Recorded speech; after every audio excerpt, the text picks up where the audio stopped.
Good morning. Welcome to Walking Boxing. It is Saturday, May the 3rd, 2025, and it's going to be a big day of boxing today. I've actually just watched a little bit of it on DAZN, the Garcia Ramiro card, Haney and Lopez, of course, on the card. I was just interested to see how they were going to do it in Times Square, and it looks like they've pulled it off. It looks really, really good. And I've got to say too, how good is it this early, even though I've just watched the first prelim fight, the Japanese fighter, to hear Jim Lampley, fantastic. Now that is the way you do it. If you're out there and you're a commentator, that is the way you go about it. I just, probably like a lot of you out there, really miss Jim Lampley and the HBO team. They were fantastic. And it's a little bit like if you're an AFL fan here in Australia and we've had Bruce McAvaney come back after a few years out and start commentating the football again, and you don't sort of realise how good you had it until you don't have it. And but having Jim Lampley back was just a nice little start to the day, and let's hope they use him a little bit more. We'll see. All right, on to some big news today, but we'll get on to on this day first. We'll go back to 2003, Mandalay Bay Resort in Las Vegas. Eric Morales, El Terrible, knocked out American Bobby Velarde in 5 rounds for the WBC featherweight title. In 2003 also, Oscar De La Hoya, the Golden Boy, defended his WBC 154-pound title with a knockout of Yuri Boy Campos in the 7th round. That was also in Las Vegas. What else have we got here? In 2014, that's probably the main one. I was actually at this fight. Floyd Money Mayweather defended his world welterweight title with a close-ish win over Marcos Maidana. As I said, I was at that fight, the MGM Grand. And look, Maidana, however you might want to call him, I'm going to say Maidana, gave Mayweather all he could handle for 12 rounds. Some people say he was a little bit unlucky not to get the decision. I don't think so. I thought Mayweather still did more than enough to win the fight. They did fight in a rematch, of course, later in the year. But I remember that fight because I think there was a controversy over the gloves at the start, and I think Mayweather had an issue with Maidana wearing the horsehair Everlast gloves. It got right to the day before the fight, so just around, obviously after the weigh-in, or it might have been before the weigh-in. And I don't know why they leave it up till then to have an issue with the gloves, because they all choose their gloves, don't they? So it must have been maybe after the weigh-in, because normally after they weigh in, they do the glove selection. And Mayweather then said, well, he had big problems with those horsehair gloves, and to the point where the fight was actually looking a bit shaky, supposedly looking a bit shaky for a little while that would actually go ahead. And I think at the end of the day, Maidana was like, I don't give a shit, let's just fight.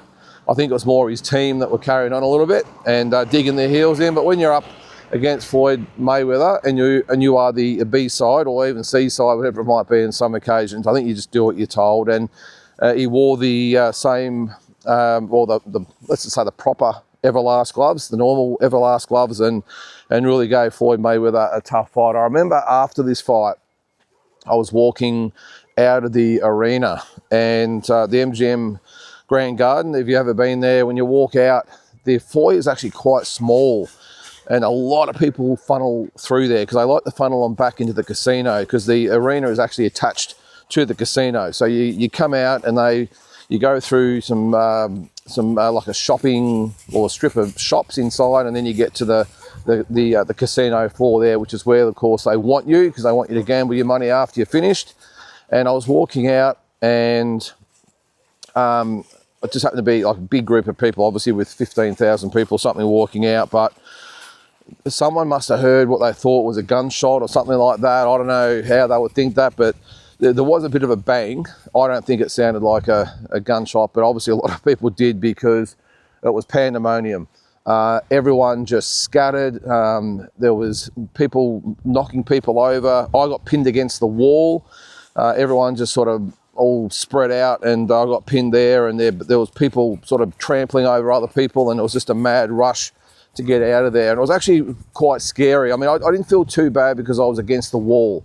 So if I had been in the midst of it all, it might have been a little bit different. But the fact that I was against the wall, I felt okay. Everyone sort of were just running for the exits. But it was quite scary because in a really small, confined space, there was really nowhere to go. And I can see why some people, at concerts or other sporting events have died, because people, that natural instinct kicks in. And in this case, it was the same. And everyone just...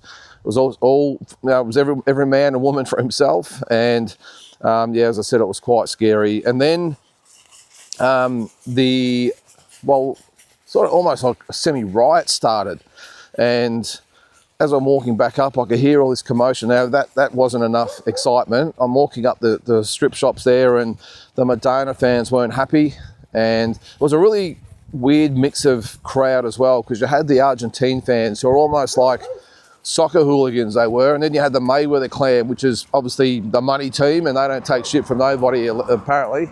So it was the soccer hooligans against the money team, all the supporters, and it was probably a really bad mix. But there was fights and everything. And the Madonna crew, I'm assuming it was them, but there was lots of windows smashed and things upturned. They really just made a mess of the casino after the fight. But I did hear later it was Madonna supporters that had just pretty much just wrecked the joint on the way out. So, and I did go to the rematch later in the year with my wife Tara. Because this fight I was by myself, but I managed to get her along to come with me, and a similar thing happened where I'm sure I'll tell this story later in the year in September when on this day comes around for this fight. But we're about to exit the arena. We're about to walk out. We thought, oh, well, it's packed. We'll just let everyone, especially after what happened in the first fight. So we thought we'll just hang around in our seats and let everyone filter out. And they did. And it was almost empty to the point where we were just about to walk out. And all of a sudden, all you hear is this loud commotion, like a noise. And it was almost like a thunder. But what it was the crowd rushing back in. And they all just come pouring through the entryway or exits, whatever they are, back into the arena. It was quite scary again. And again, someone thought they'd heard, or someone had a gun or something like that out in the foyer. I don't know how you would get a gun through there anyway, because they're pretty strict on all that sort of stuff. They've got the metal detectors and all that sort of stuff, but they come pouring through the entry points again. And it was like just a long snake of people just roaring through the crowd. And it was all good, but I think my wife Tara said, yeah, maybe you come by yourself next time. This is not really for me. So that was it. That was my story about Mayweather and Madonna. All right, big news today. Justis Huni, I did mention it yesterday. There was rumours that he might be fighting Fabio Wardley. There was a couple of others in the mix as well. Filip Hrgović and Michael Hunter were the other fighters in the mix to replace Big Baby Miller. Well, it is in fact Justis Huni. The Aussie will fight Wardley on June 7th. I think it's June 7th in Ipswich in England. I'm assuming it's a football stadium or something or along those lines, but it's in Ipswich, and it's going to be for the WBA interim heavyweight title. So fantastic news for Justis Huni, and what an opportunity. Now he's 12-0. I think Wardley is 18-0. Massive opportunity for him, and I think he's a really live chance. And I know Wardley looked pretty good against Clark back in October, I think it was, with that knockout, and he pretty much caved Clark's head in. But look, I think Justis Huni can win this fight. The fact it's in England is a little bit of a worry, but I just think Justis Huni is so skilled, so talented. I think he can win this fight. So massive opportunity for him. So he was the WBO #1, and he had the global champion. That'll obviously be vacated now, and he'll fight for the WBA interim title. Now I think is it Kubrev, whatever his name is anyway, the Russian.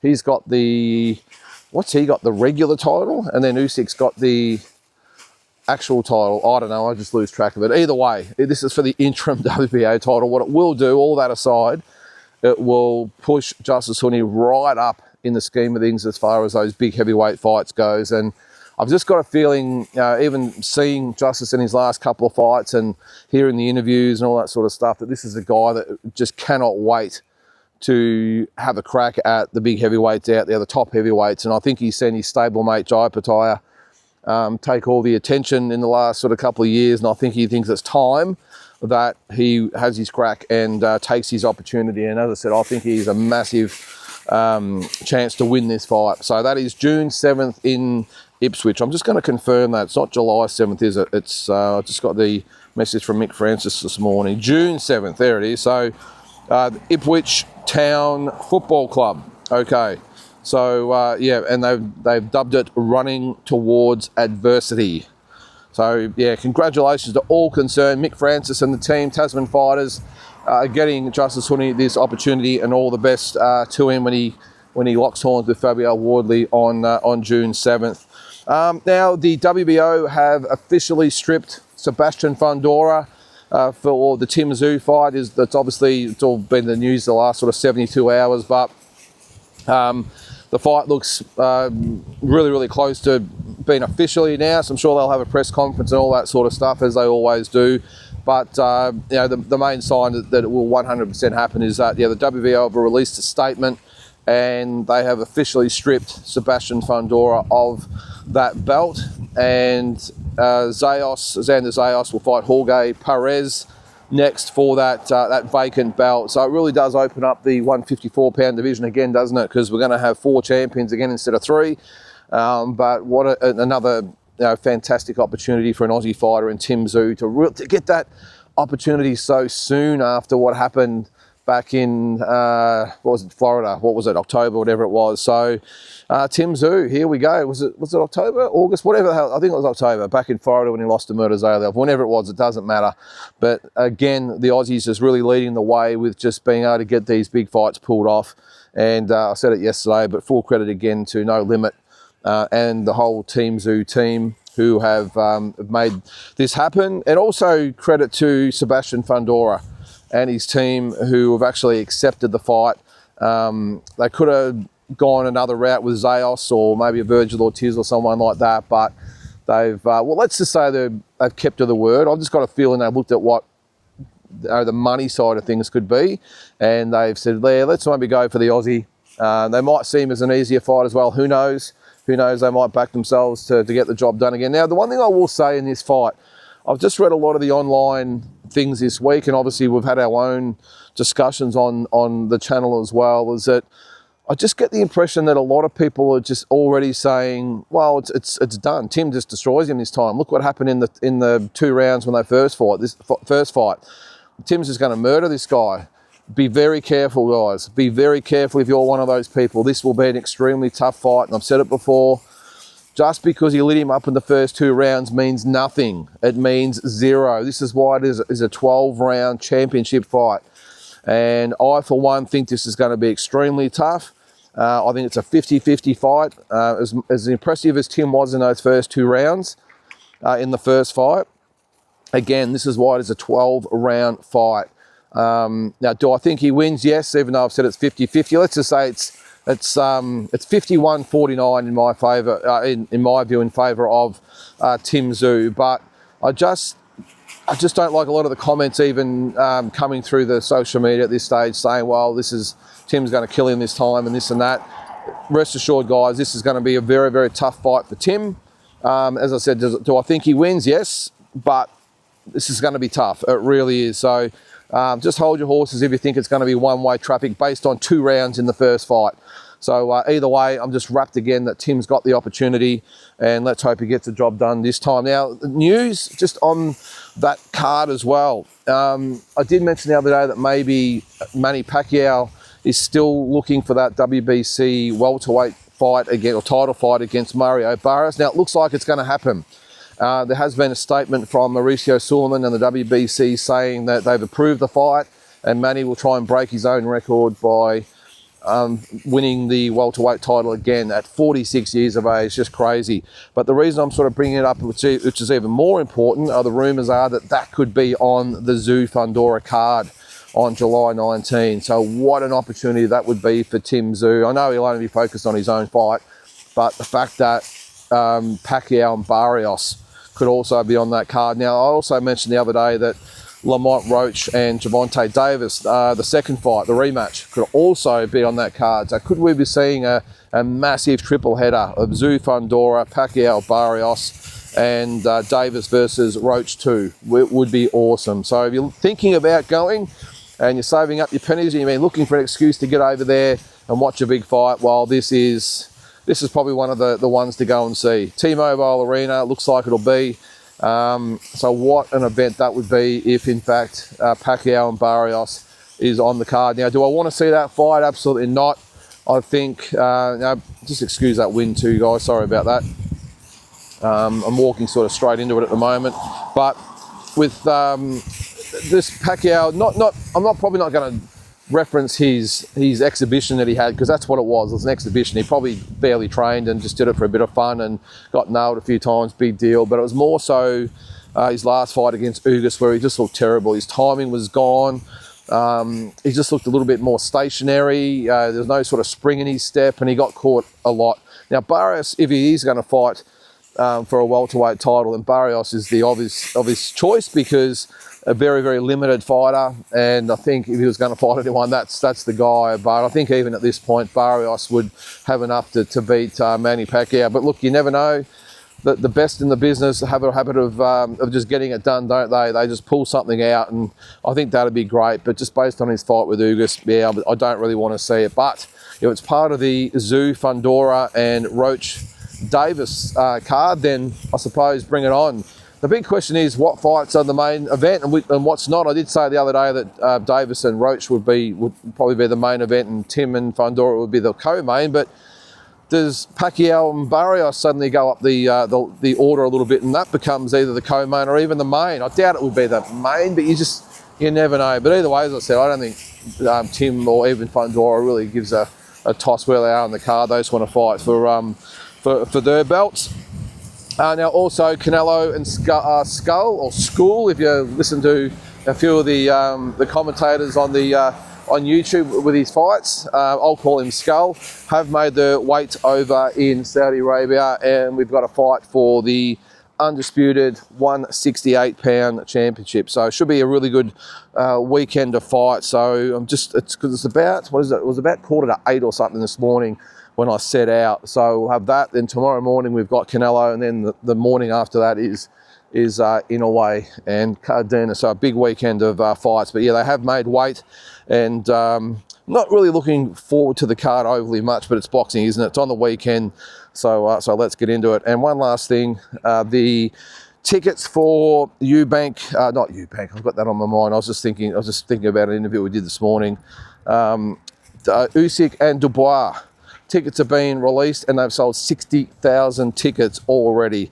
They don't muck around in England, do they? Just unbelievable fans. After getting 65,000 last week to Eubank and Ben, they've already sold 60,000 tickets to Dubois versus Usyk number 2. So what a weekend that's going to be. And I think that's July 19 as well. So it looks like we've got Usyk and Dubois. We've got the 4-fight card featuring Zepeda and Stevenson in New York on July 19. We've got the Tszyu Fundora card on July 19th, and we've got Jesse Bam Rodriguez and Cafu on July 19th. So what a weekend of boxing that's going to be. It's going to be just a smorgasbord of fights that weekend. So can't wait for that. So yeah, big things coming. So all right, guys, I'm going to leave it at that. I'm going to head home. Head home, have a quick shower, and grab a cup of coffee and sit down and watch the main card of the fights coming out of Times Square. And as I said before, it really looks pretty cool there. And even the crowd seems sort of semi-vocal as well. You can sort of, I think there's a few hundred people there or something, but a lot of people on the outer of the seated area, all making plenty of noise. So it looks pretty cool. And as I said earlier, with Jim Lampley, great to have him back. Can't wait to see him and watch the fights and hear him as the lead commentator and take us back to yesteryear. So guys, if you're watching the fights, have a great day, and we'll catch you tomorrow.